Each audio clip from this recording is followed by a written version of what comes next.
So I'm gonna go ahead and go in though. Yeah. One thing I don't understand is that throughout the whole time while the friends, Monifa, Shemaya, Bree, Ty, Peas, all them, and Killer, can't forget Killer, cause Killer was like the lone soldier. He was by himself looking for Kenneka for whatever reason.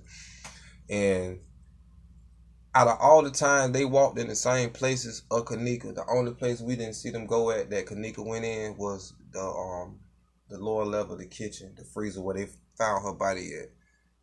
It's like they was tracing the same steps. The same thing with Killer. They was going in the same areas where Kenneka was.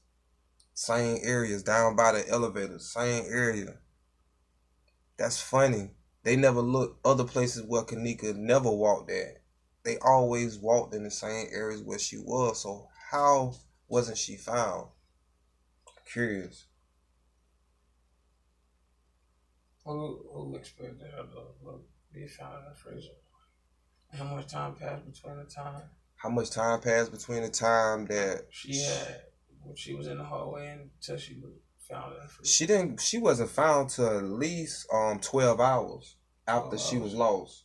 So say she was lost around, say they lost her around 2. They didn't see her body till what, like 4? So it was 2 in the afternoon.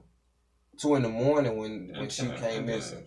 4 in the afternoon. When they finally told her mama that they found her body.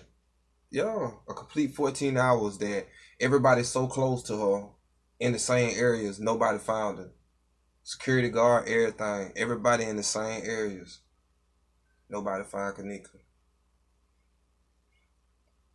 And security had an opportunity to run the tapes back, but they wanted to play hard.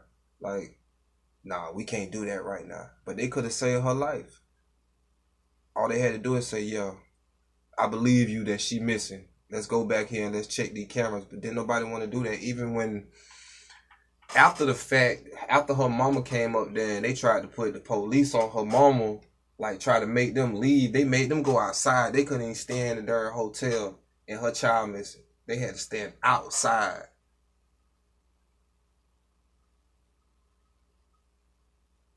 That's pathetic, man. I don't understand how people do that right there, but they didn't want to work with her mama for nothing in the world.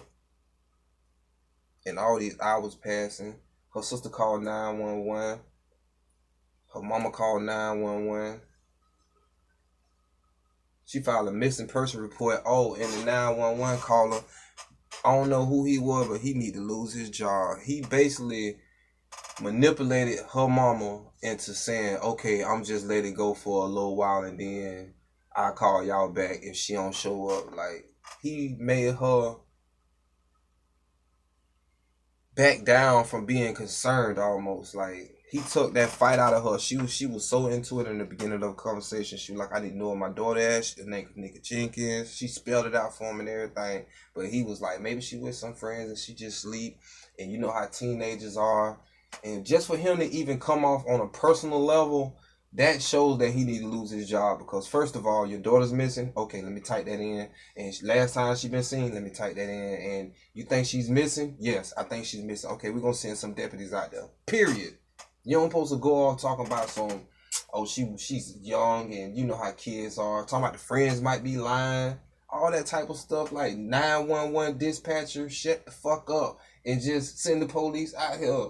Why are you telling me about all of that? Anyway. Okay.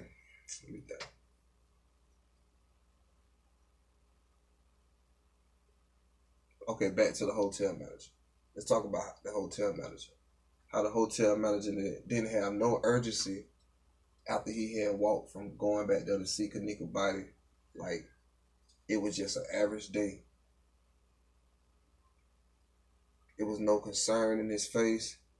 He didn't walk slow. He didn't put his hand up to his head and shake his head. It was none of that, like, concern of a parent. Be like, oh man, this somebody's child. This is a young girl. And another thing too, while I'm thinking about that, when I looked at the photos of her in the freezer, And the first thing I'm gonna touch on is the fact that they say she froze to death, which I honestly believe that's a lie. I don't believe the freezer was on, but they say she froze to death. Now, I done been in some cold situations, and the first thing you gonna do when you freezing like that, you gonna bundle up in a ball, and that's probably how they gonna find you. They're not gonna find you all stretched out, leg one way, other leg the other way. And another thing I want to point out too is the fact of her clothing, the fact that her chest was exposed, and the fact that her pants was pulled down. That right there, as a law enforcement officer, should have been the red flag that y'all needed on this case, because it looks as if, and that's enough to at least do a rape kit on her, at least to test the DNA, at least to look around and find out if it's any forms or any signs of struggle. They didn't do nothing of the sort. You didn't take DNA. You didn't test the blood that was on the wall that everybody can see. She got one shoe on. She got scratches on her leg. How did that happen? She got dirt on the bottom of her shoes, and she's been walking around through a hotel room, a hotel for I don't know how many supposedly hours and such.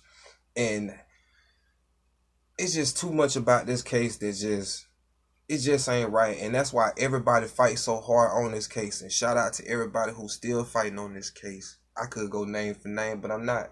But shout out to everybody who really trying to point out these different things. And it's heartbreaking. My heart go out to Mr. Teresa. My heart go out to Lenore. My heart go out to their family, because I couldn't imagine the situation, going through it and dealing with it. But I don't know. I'm out there. I just had to get that off my chest tonight.